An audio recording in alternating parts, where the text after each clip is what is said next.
Où est ton crack? Il est quelque part dans ta poche, ou tu l'as mis où? Bienvenue à la première patrouille des forces de l'ordre à Hambourg. Affirmer une telle chose est en cas de doute une infraction pénale. Asseyez-vous à nouveau, nous allons vous appeler une ambulance. Bonjour à tous. Dans cette nouvelle vidéo, je repars en patrouille, mais ailleurs qu'à Berlin. Non, nous sommes à Hambourg parce que le stage est terminé. Je suis un policier YouTube à part entière, je dirais. C'est pourquoi nous allons faire une patrouille avec une autre direction. Et aujourd'hui, comme je l'ai dit, Hambourg. Et je suis curieux de voir ce que Hambourg a à offrir et si c'est mieux que Berlin. Nous verrons bien. 4, 3, 2, 1.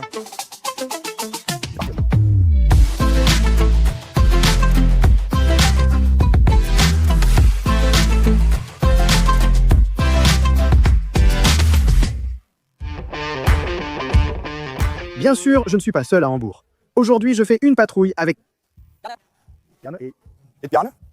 Je suis ravi de me souvenir des noms Yann et Björn que nous réserve Hambourg aujourd'hui. On va voir. Donc, un après-midi typique et ensoleillé de jeudi à Hambourg peut être très varié. Ça peut aller de petits délits à un gros coup. Nous sommes contents et voulons t'offrir beaucoup. On verra ce qui se passera. Nous sommes à Hambourg-Altona.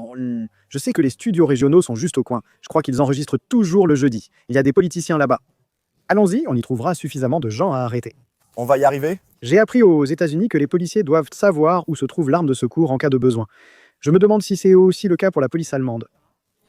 Oui, nous avons 2 mitraillettes avec nous. Elles sont dans notre coffre.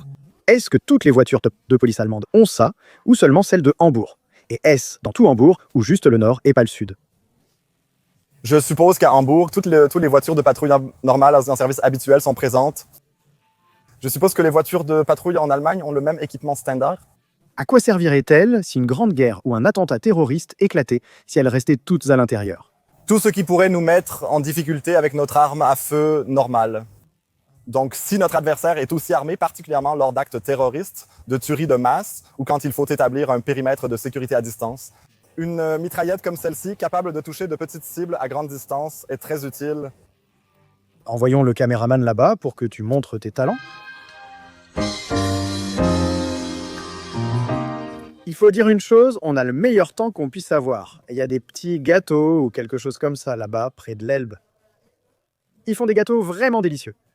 Alors, on y passe? Ou c'était quoi ta proposition? Oui, c'était la proposition pour le déjeuner. Une bonne glace, tout en montrant notre présence sur l'Elbe. On arrivera sûrement à refaire ça. Le Kiss Penny est-il dans notre secteur? Il n'en fait pas partie. Oh, Beurre, pretzels, œufs. Notre frontière se trouve précisément ici, rue Olsen. À partir d'ici commence la... La David Wash, le Pega 15 débute immédiatement. Ah. Maintenant, c'est la Ripperbahn. oh d'accord. Il faut quand même préciser. Ici, c'est la Olsenstrasse. À Hambourg, certaines rues portent le nom de brasserie. Ouais, c'est Un jour, il y aura aussi l'allée Herr Aaron à Berlin. Espérons-le.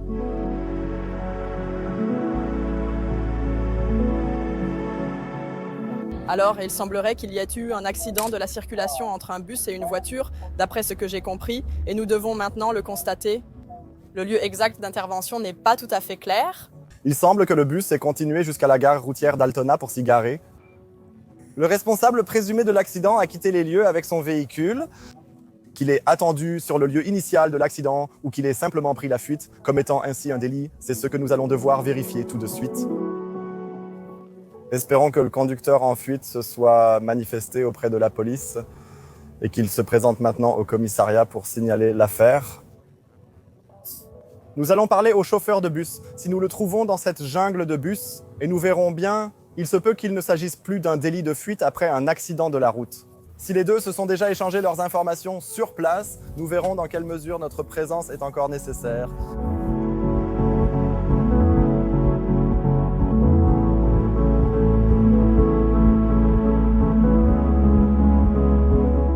Malheureusement, il est difficile d'obtenir des informations de la conductrice de bus car son allemand est limité. Elle n'arrive pas à préciser le lieu et le moment de l'incident. Il est toujours possible qu'il s'agisse d'un délit de fuite car le supposé autre conducteur impliqué dans l'accident ne s'est pas encore présenté à notre poste. Ah bon, il a dit qu'il allait venir? Oui, son entreprise nous a contactés pour nous informer qu'il passerait bientôt nous voir après en avoir discuté avec son patron. Le délit de fuite après un accident de la route est présumé pour le moment, car nous ne pouvons attendre indéfiniment que la situation se produise. Cela constitue une infraction pénale et nous devons donc mesurer précisément l'ampleur des dégâts afin de pouvoir, en cas de doute, comparer plus tard avec l'autre véhicule et vérifier si cela correspond vraiment. Et vous avez toujours un maître pliant avec vous? Nous avons toujours une règle pliante chez nous. Règle pliante, d'accord. Je laisse tomber la blague. Je peux vérifier s'il y a des traces de peinture étrangère ici. Argent? Noir, quoi? Oui, elle a dit que c'était une voiture noire. Oui, je l'ai fait. Nous avons un scalpel et 2 petits sachets pour prélever un échantillon de notre peinture et un échantillon de peinture étrangère. Ah, vraiment? Parce que la peinture étrangère est aussi contaminée en quelque sorte par notre propre peinture. Ah, d'accord. Si l'individu revient au poste, les collègues feront un prélèvement de contrôle et on pourra alors comparer sans aucun doute possible.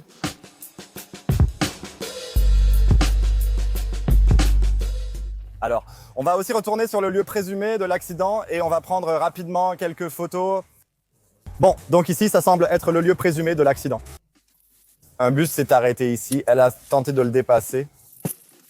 Nous allons simplement prendre rapidement des photos dans les 2 directions, comme ça ce sera fait.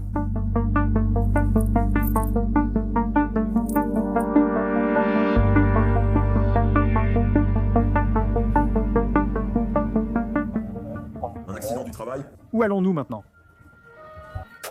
Nous allons sur un accident du travail où, sur un chantier, un ouvrier serait tombé de 2 mètres d'un échafaudage. Il aurait aussi perdu connaissance et aurait eu des convulsions. Les pompiers envoient l'ambulance et un médecin urgentiste et nous y allons aussi pour vérifier s'il y a éventuellement eu une négligence. Par exemple, si l'échafaudage n'était pas correctement sécurisé ou quelque chose de ce genre. Bienvenue pour la première intervention des services d'urgence à Hambourg. Hé, toi à vélo, va sur le trottoir. Oh, désolé. Imaginez une intelligence artificielle qui mettrait une amende à chaque personne stupide, hein? Chaque ville en Allemagne serait riche.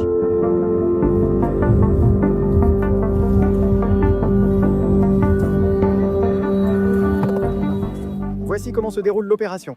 On le voit aussi, il y a un échafaudage et apparemment un ouvrier est tombé de 2 mètres. Il ne répondait plus. Lèvres bleues, secours d'urgence sur place, respect. La police est maintenant là pour vérifier si l'échafaudage est bien installé ou si c'est du genre « Allez, tiens-le, c'est bon, c'est sûr », et que les 2 tombent, pour voir s'il y a eu négligence. Et je suis curieux de voir. Nous gardons nos distances maintenant, car quelqu'un a été blessé, et nous ne sommes pas là pour gêner, mais pour voir ce qui s'est passé, comment nous pouvons aider, et quelle est la suite.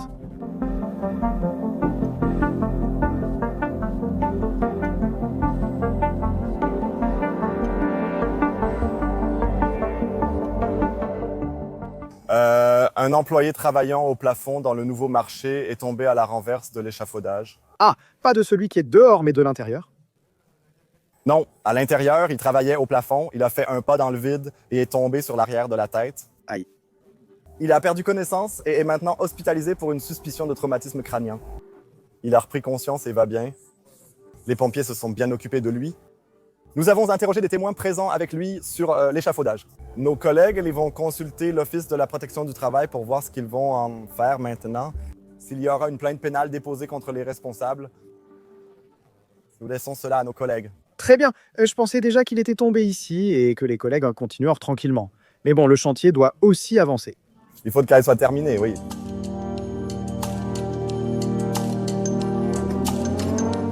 Où allons-nous maintenant? Nous allons à une intervention où apparemment quelqu'un voulait charger une armoire sur une remorque et l'armoire est tombée d'une manière ou d'une autre sur une autre voiture. Nous devons maintenant identifier le propriétaire de l'autre véhicule pour échanger les informations nécessaires à l'assurance. On ne met pas juste un petit papier là-dessus en disant « Salut, c'est un go » ou un truc du genre « Je mets un mot pour faire croire que je te laisse mes coordonnées, mais en réalité je repars sans rien dire. » Exactement, c'est bien ça le problème. En principe, c'est purement une affaire de droit civil, pas de police. Mais on va quand même passer là-bas, voir si on peut retrouver le propriétaire de la voiture. Ainsi, ils pourront communiquer plus facilement et tout sera plus simple et rapide pour chacun. Tout simplement un ami et un assistant. Nous sommes là. La voiture a été heurtée par une armoire. Il faut dire, c'est très exemplaire de la part du jeune homme de dire « Regarde, j'ai fait une erreur. Je veux dire au propriétaire que c'était moi. » Ce n'est plus normal de nos jours, nous allons voir ça immédiatement. Qu'est-ce qui s'est passé ici? Le rétroviseur. Le rétroviseur. On ne l'ignore pas simplement, n'est-ce pas? Oh mon Dieu!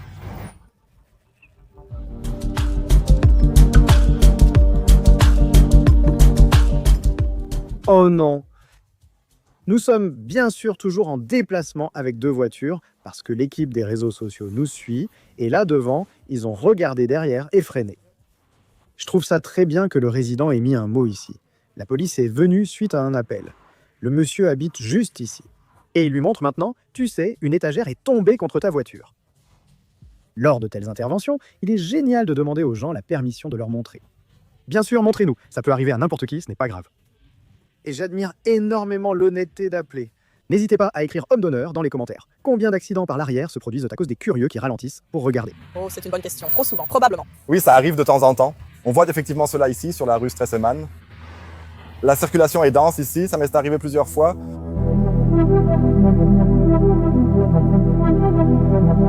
Alors, ce qu'on voit maintenant, il y a une discussion, la porte arrière est très déformée, mais ça n'a pas vraiment de sens que si on la touche, juste à cette vitesse, la porte arrière soit autant déformée. J'ai l'impression que quelqu'un tente de réparer un vieux préjudice.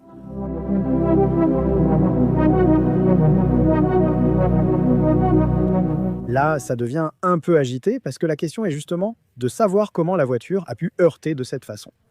Oui, il y avait des tampons de pare-choc, mais comment cela a-t-il pu s'enfoncer autant? La bosse est-elle ancienne ou récente? Les 2 messieurs disent bien sûr clairement que « c'est récent ». Lui, il dit non. Les policiers se demandent comment cela pourrait fonctionner vu l'état du pare-choc en bas. Cela impliquerait que tout soit enfoncé. Un nouveau test de collision arrière sera effectué. On ne va pas en discuter. Ça ne marche pas. C'est un vieux dommage. Et affirmer une chose pareille, c'est éventuellement un délit. Ça ne marche pas. Cette voiture n'est pas responsable de ce dommage. Voilà où on en est, la discussion a été animée. L'homme de la voiture de devant a déclaré que le plus gros dommage, l'énorme bosse, proviendrait supposément de la collision arrière. Mais juste en considérant la hauteur, c'est impossible. Donc, il aurait fallu qu'il rentre dans le véhicule beaucoup plus rapidement. Et ça, il refusait catégoriquement de l'accepter. Et quelle est la solution maintenant? Nous rédigeons simplement un rapport. Nous ne rédigeons pas de constat d'accident de la route, car cet accrochage n'a en fait causé aucun dommage. Il s'agissait visiblement d'un simple accrochage du support de plaque d'immatriculation contre le pare-choc arrière sans dommage. Nous rédigeons donc un rapport très bref sur ce point. Nous avons déjà relevé les données pour l'instant. Il est maintenant libre d'engager un expert qui constatera également que ce véhicule n'a pas pu causer ce dommage. Je lui ai conseillé de signaler un délit de fuite dans un commissariat s'il pense que le dommage sur sa voiture, qui n'a parcouru que 200 km, est récent. Mais c'est inutile de le faire ici et maintenant. Mais si c'était la voiture blanche, elle aurait dû enfoncer cette partie qui dépasse. Exactement. Oui, d'accord, bien. Nous avons essayé de lui expliquer, mais en vain. Ok. Il est arrivé avec son mètre pliant, il l'a tordu de façon à ce que ça rentre d'une manière ou d'une autre.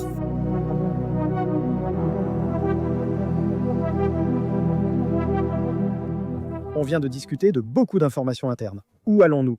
Nous allons à une dispute où apparemment 2 voisins se disputent. Et l'un des voisins, il est Connu pour son goût de la dispute?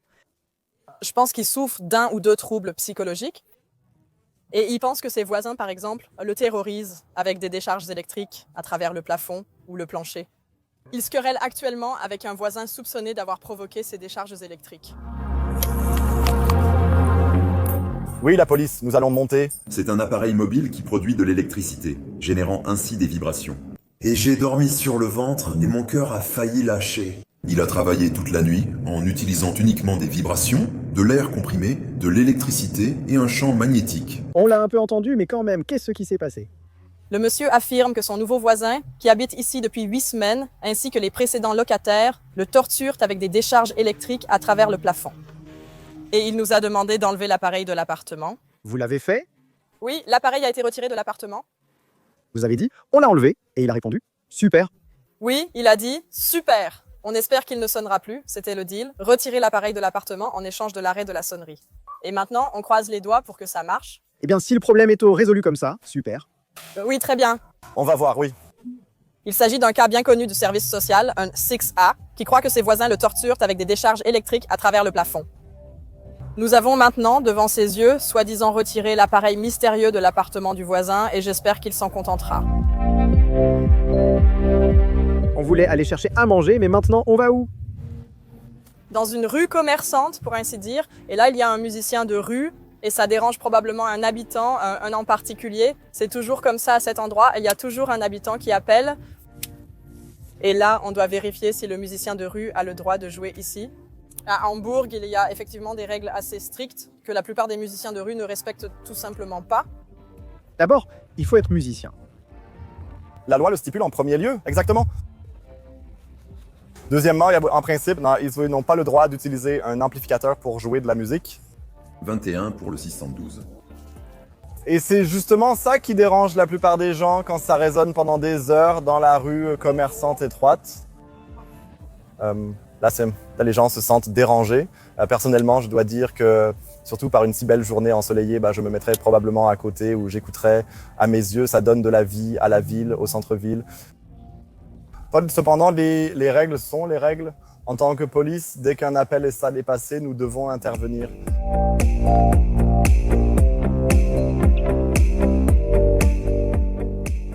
Alors, nous avons reçu un appel parce que vous jouez avec... Les enceintes sont interdites ici à Hambourg. Mais il a vite compris et tout s'est bien déroulé. Il semblait aussi connaître les règles, donc il doit faire ça assez souvent. Les avis sont partagés. Certains habitants apprécient l'animation que ça apporte au centre-ville. D'autres habitants trouvent ça agaçant, surtout s'ils ont des enfants là qui veulent dormir ou s'ils travaillent en équipe. Et qu'est-ce qu'il a le droit de faire maintenant? Il peut jouer ici pendant une demi-heure sans amplificateur? On lui a dit exactement ça. Il a dit dès qu'il venait d'arriver. Voilà. On dirait vu l'état de sa boîte. Mais visiblement, il est quand même en train de ranger ses affaires. Pour la plupart des musiciens de rue, jouer sans ampli n'en vaut pas la peine. C'est ce qu'ils disent. Si je peux le comprendre aussi. Ça veut dire qu'en général, ils rangent leurs affaires et vont ailleurs. Alors qu'est-ce qu'on a maintenant? Un accident de la route s'est produit. Une voiture en stationnement a été heurtée par un autre véhicule. Nous allons enregistrer cela maintenant. C'est aussi poli de sa part de le dire.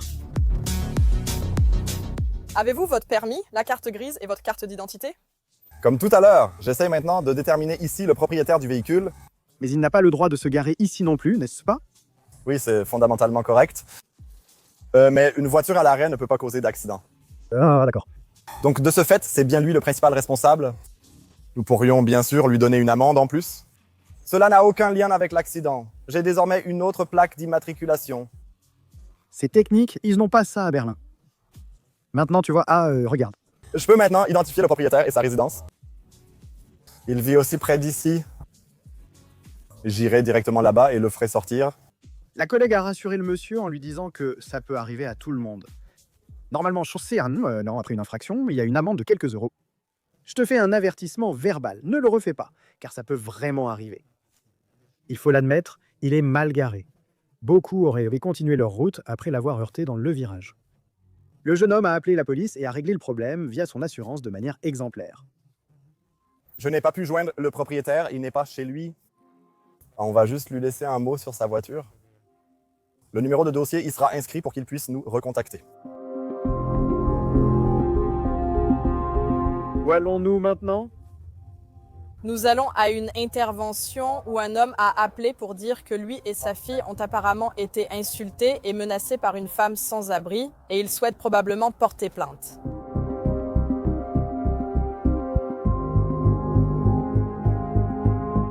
Donc, on nous a appelés parce qu'apparemment, elle s'est approchée d'un homme et de sa fille, ici. Elle les aurait d'abord insultés, puis menacés en disant qu'elle voulait les poignarder. Oui, c'est ce qui se serait passé, c'est pour ça qu'il nous a appelés. Tout cela constitue une infraction pénale et c'est pourquoi vous êtes accusés dans une procédure pénale. Vous prenez vos affaires et vous partez. Comment s'est passée la conversation avec la dame? Un peu maladroite, je dirais. Pourquoi? Je crois qu'elle était très alcoolisée et je ne sais pas si elle est généralement un peu lente à comprendre. D'accord. Peut-être qu'elle ne parle pas non plus très bien allemand. Qu'est-ce qu'elle a fait alors? Elle aurait menacé le monsieur et l'enfant en disant qu'elle voulait les poignarder. Oula. Oui, mais c'est clairement une menace dans tous les cas. Elle était fortement alcoolisée, elle ne s'en souvenait plus.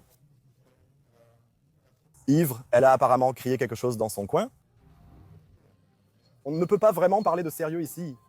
Néanmoins, cela constitue d'abord une infraction. Bien sûr, nous la consignons. Elle était également fortement alcoolisée et n'a pas voulu effectuer de test d'alcoolémie. Et maintenant, elle poursuit son chemin. Qu'elle le fasse, oui. Elle vient de recevoir l'ordre de quitter les lieux pour cette zone et maintenant elle s'en va. Exactement. C'est son rôle, effectivement.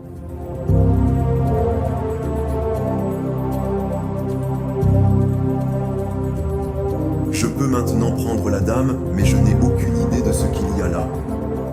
C'est un endroit où vivent beaucoup de personnes qui ont un comportement plus remarquable.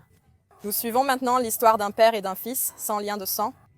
Ils boivent beaucoup toute la journée, puis appellent les pompiers ou la police, voire les deux, pour des petits bobos qui ne sont souvent rien du tout.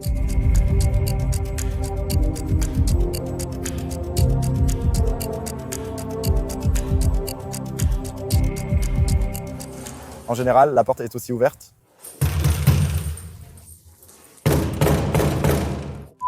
La police est là?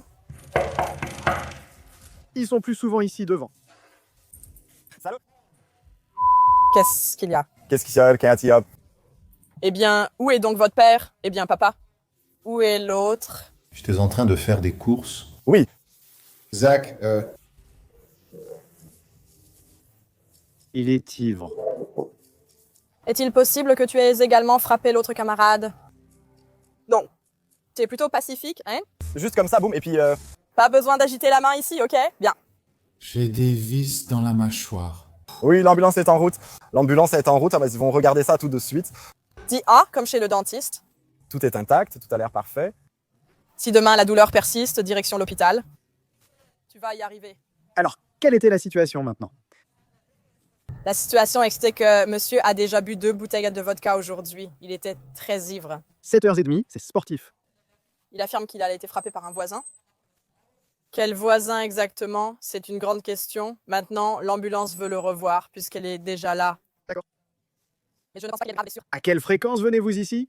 Très souvent. Et toujours avec lui? Avec eux deux. Il a un père qui n'est certes pas vraiment le sien, mais il le prétend. Ils appellent constamment chez nous et les secours, ayant toujours des problèmes. Donc il picole toute la journée? Oui. Et le soir? Puis à un moment, mais ils ont des douleurs, c'est ça, cardiaques, southaises ou autres, en général. Et à chaque fois, nous sommes ici, et à chaque fois, nous devons leur expliquer que nous ne pouvons pas les aider. Et que disent les résidents de la maison? Est-ce qu'ils ont des problèmes avec eux ou pas? Non, en fait, Le problème, c'est que toute la maison est construite à peu près de la même façon ici. Peut-être qu'on reviendra encore aujourd'hui. Peut-être qu'on reviendra encore, exactement, c'est ça. C'est aussi une personne un peu désemparée. Oui, là on voit bien le collègue Titube, avec son sac ici à droite. Il est important de noter que nous sommes jeudi 19h40. Tout va bien pour vous? Tout va bien? mais qu'est-ce qui se passe? Oui, fait comme ça. D'où ça vient? Qu'est-ce que c'est? Polonais? Russe? Je ne connais pas cette langue. Pouvez-vous nous relater les événements? Non, non, d'accord.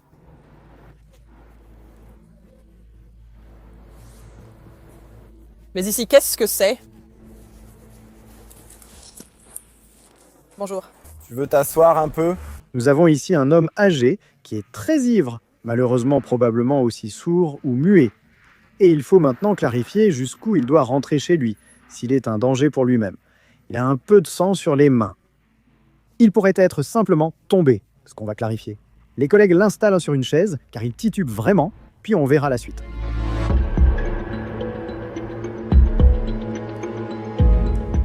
Rassieds-toi, on va appeler l'ambulance. Allez, Quel âge a ton ami? rassieds-toi.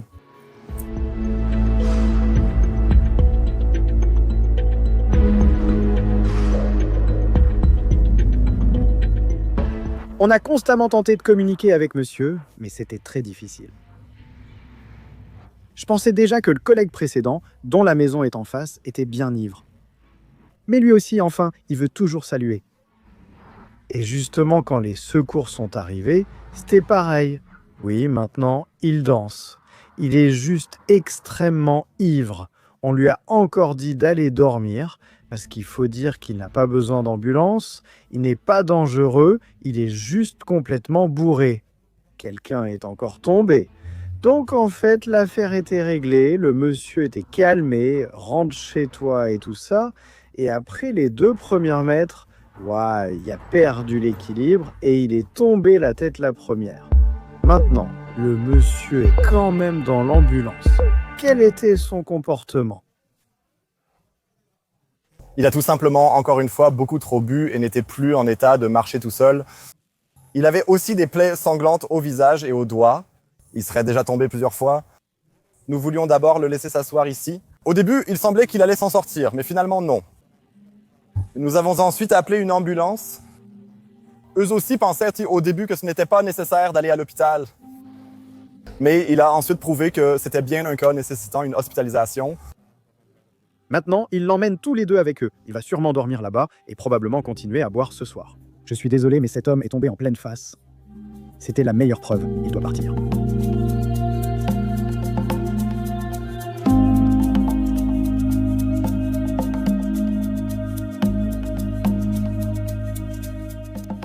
Le service est presque terminé maintenant, mais nous allons faire encore un. Aux États-Unis, on dit check-in.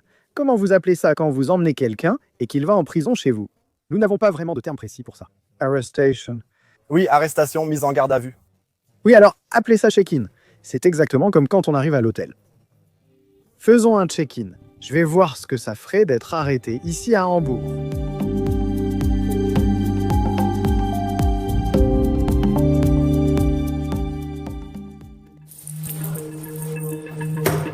« 21, Robert, mais quoi? La procédure d'enregistrement est hors portée. Nous avons encore reçu une intervention. Où êtes-vous exactement? Place Holston, numéro 11. Oui, c'est aussi... Dis-moi exactement où. Comme d'habitude, on est entré un peu avant la fin du service pour tout noter. Les collègues n'ont pas pu le faire aujourd'hui, donc on s'en est chargé. Nous voulions encore montrer l'enregistrement. Pendant ce temps, on nous a dit « Non, vous devez partir ». Je n'en sais pas plus pour l'instant. Oui, je crois. Apparemment, il vient d'y avoir un trafic de stupéfiants à la place Holzen. Donc un trafic de stupéfiants. Quand les collègues ont voulu contrôler les personnes, elles se sont enfuies. Mais entre-temps, elles ont déjà été interpellées. Mais nous continuons de soutenir cela.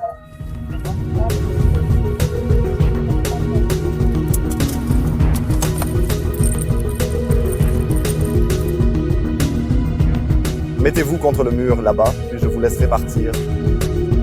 Oui, on le fait immédiatement. Tu survivras. Les substances suivantes ont été trouvées. Stupéfiants, crack, héroïne. Où est-ce ton crack? Il est quelque part dans ta poche ou tu l'as mis où? Non, je n'ai plus rien du tout.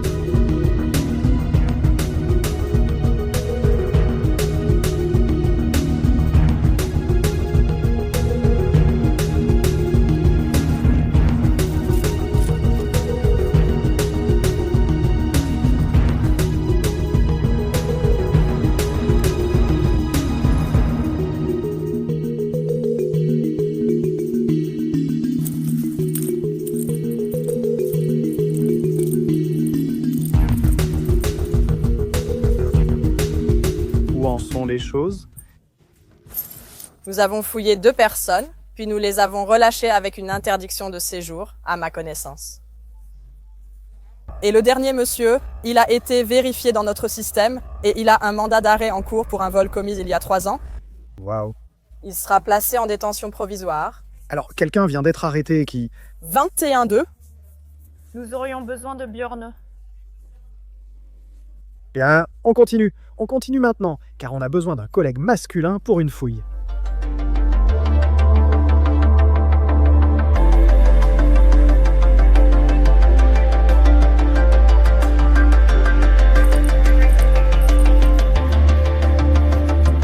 Tu peux enlever les gants maintenant. Donc vous n'avez plus besoin de nous, merci. Si nous avons maintenant 7 minutes, pouvez-vous m'expliquer ce qui s'est passé avec les 3 messieurs d'avant? En bref, comme mentionné plus tôt, il s'agit de la place Holzen. C'est un point névralgique des stupéfiants ici chez nous à Altona. Les collègues sont intervenus suite à un signalement de trafic de stupéfiants. Ils ont repéré 3 personnes qui ont pris la fuite. Ils les ont alors arrêtés et lors du contrôle d'identité, ils ont constaté que l'un d'eux faisait l'objet d'un mandat d'arrêt pour un délit commis il y a 2 ou 3 ans, un vol avec violence. C'est pourquoi ils l'ont emmené avec eux. Il va maintenant être conduit à la prison préventive.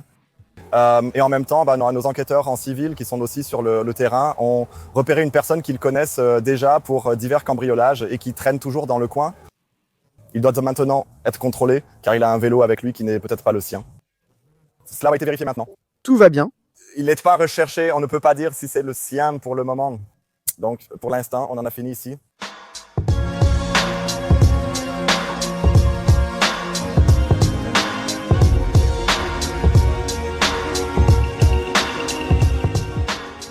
chers, c'est tout pour cette histoire. Nous ne pouvons plus faire d'enregistrement car le collègue d'il y a un instant est en train d'être enregistré et n'était pas content de nous voir. Il a beaucoup râlé, alors on a décidé de ne pas filmer pour que tout soit plus détendu. Je dois retourner à Hambourg. J'espère que vous avez passé un bon moment. Je propose qu'on vienne un week-end, vendredi ou samedi. Il paraît qu'il se passe pas mal de choses ici en ce moment. On verra comment Hambourg s'en sort. Si vous êtes de Hambourg et que vous souhaitez devenir policier après vos études ou vous reconvertir, les liens sont dans la description. J'espère que vous avez apprécié la vidéo. Si vous avez aimé, mettez un pouce bleu. À la prochaine. Voilà l'intervention. Des véhicules brûlent à Berlin. Les pompiers sont déjà super bien sur place. Ils éteignent tout.